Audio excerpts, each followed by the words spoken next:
दोस्त, क्या आप भी आलस करते हैं? तो ये वीडियो आपके लिए है। किसी भी इंसान की सफलता के मार्ग में सबसे बड़ा पत्थर कोई बाहरी बाधा नहीं, बल्कि उसके भीतर बैठा आलस्य होता है। आलस्य एक ऐसा मीठा जहर है जो धीरे धीरे हमारे सपनों को सुला देता है। ये कहानी एक ऐसे ही युवक की है जो अपनी योग्यता के बावजूद केवल अपनी टालने की आदत के कारण जीवन के निचले पायदान पर खड़ा था। आर्यन और उसका स्वभाव। एक सुंदर नगर में आर्यन नाम का एक युवक रहता था। वो अत्यंत बुद्धिमान था, उसकी याददाश्त तेज थी और उसमें किसी भी काम को बारीकी से समझने की क्षमता थी। लेकिन उसकी एक सबसे बड़ी समस्या थी, कल।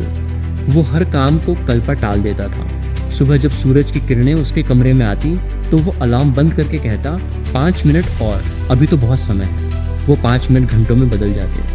दफ्तर के काम हो या व्यक्तिगत जिम्मेदारियां, आर्यन का एक ही मंत्र था, आज का काम कल करेंगे और कल तो अभी बहुत दूर है। जीवन का कठिन दौर। आर्यन एक बड़ी कंपनी में जूनियर मैनेजर था। उसकी कार्यक्षमता को देखते हुए उसके बॉस उसे एक बड़ा प्रोजेक्ट सौंपना चाहते थे। बॉस ने उसे 1 महीने का समय दिया और कहा, आर्यन, अगर तुमने इस प्रोजेक्ट को सफलतापूर्वक पूरा कर लिया तो तुम्हारी पदोन्नति, प्रमोशन निश्चित है। आर्यन बहुत खुश हुआ।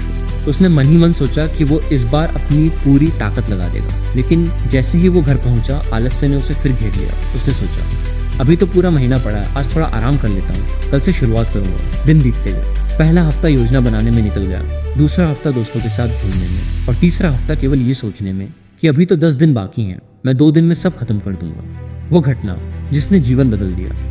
प्रोजेक्ट जमा करने की आखिरी तारीख से 2 दिन पहले आर्यन के शहर में अचानक भारी बारिश और तूफान आया, जिससे बिजली और इंटरनेट सेवाएं बाधित हो गईं। आर्यन ने अपना काम कंप्यूटर पर शुरू ही किया था कि अचानक सब कुछ बंद हो गया। उसे एहसास हुआ कि उसने समय की कद्र नहीं की। वो रात भर जागकर मोमबत्ती की रोशनी में फाइलें तैयार करने की कोशिश करने लगा। लेकिन जो काम 30 दिन का था वो कुछ घंटों में संभव नहीं था। अगले दिन वो दफ्तर पहुंचा। उसका प्रोजेक्ट अधूरा था और उसमें कई गलतियां थी।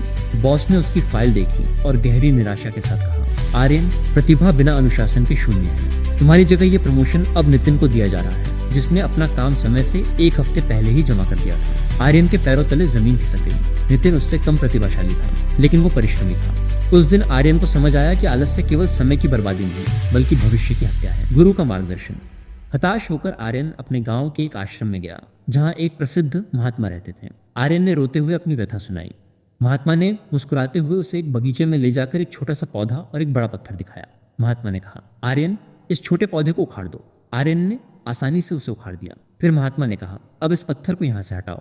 आर्यन ने पूरी ताकत लगा दी, लेकिन पत्थर टस से मस नहीं हुआ। महात्मा ने समझाया, आलस्य उस छोटे पौधे की तरह है। जब ये शुरू होता है तो इसे उखाड़ना आसान होता है, लेकिन जब तुम इसे समय देते हो तो ये इस भारी पत्थर की तरह तुम्हारी आदत बन जाता है, जिसे हिलाना भी नामुमकिन हो जाता है। तुमने आलस्य को अपनी जड़ें जमाने का मौका दिया। आलस्य त्याग के 5 सूत्र।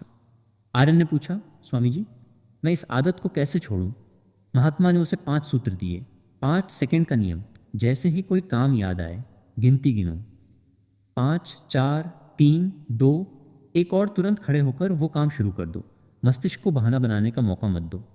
छोटे लक्ष्य, स्मॉल विंस। बड़े काम को छोटे छोटे हिस्सों में बांटो। जब आप छोटा काम पूरा करते हैं तो दिमाग को खुशी मिलती है और आलस्य भाग जाता है। कल का भ्रम त्यागें। ये मान लें कि कल कभी नहीं आता। जो है वो केवल अभी है। शारीरिक सक्रियता। आलस्य अक्सर शरीर की शिथिलता से आता है। व्यायाम और सही खान पान को जीवन का हिस्सा बनाओ। परिणाम की कल्पना। काम न करने पर होने वाले नुकसान और काम करने पर मिलने वाली खुशी के बारे में सोचें। एक नई शुरुआत। आर्यन गांव से एक नए संकल्प के साथ लौटा। उसने अपने कमरे की दीवार पर बड़े अक्षरों में लिखा, DOITNOW, इसे अभी करो। उसने अगले दिन से ही अपनी दिनचर्या बदली। सुबह 5 बजे उठना, व्यायाम करना और अपने हर काम की सूची बनाना शुरू किया। शुरुआत में उसके मन ने फिर से बहाने बनाए। आज ठंड ज़्यादा है, आज सो जाते हैं। लेकिन आर्यन तुरंत 5 सेकंड नियम का पालन करता और बिस्तर छोड़ देता। 6 महीने बीत गए। आर्यन अब दफ्तर में सबसे अनुशासित कर्मचारी बन चुका था। वह न केवल अपना काम समय पर पूरा करता, बल्कि दूसरों की मदद भी करता। उसकी कार्यक्षमता 2 गुनी हो गई थी। साल के अंत में उसे न केवल प्रमोशन मिला, बल्कि कर्मचारी ऑफ द ईयर का पुरस्कार भी दिया गया। उपसंहार। आलस्य व्यक्ति का सबसे बड़ा शत्रु है, क्योंकि ये अदृश्य है। ये हमें आराम का लालच देकर हमारी प्रगति छीन लेता है। आर्यन की कहानी हमें सिखाती है कि प्रतिभा होना अच्छी बात है, लेकिन सफलता केवल उसे मिलती है जो आलस्य का त्याग कर कर्म को अपना धर्म बनाता है। याद रखें, सूरज हर दिन समय पर निकलता है, नदियां कभी बहना नहीं छोड़ती और प्रकृति का हर कण सक्रिय है। जब पूरी सृष्टि क्रियाशील है तो मनुष्य होकर आलस्य करना प्रकृति के नियम के विरुद्ध है। सीख, आज का आलस्य कल का पछतावा है, आज की मेहनत कल की सफलता है।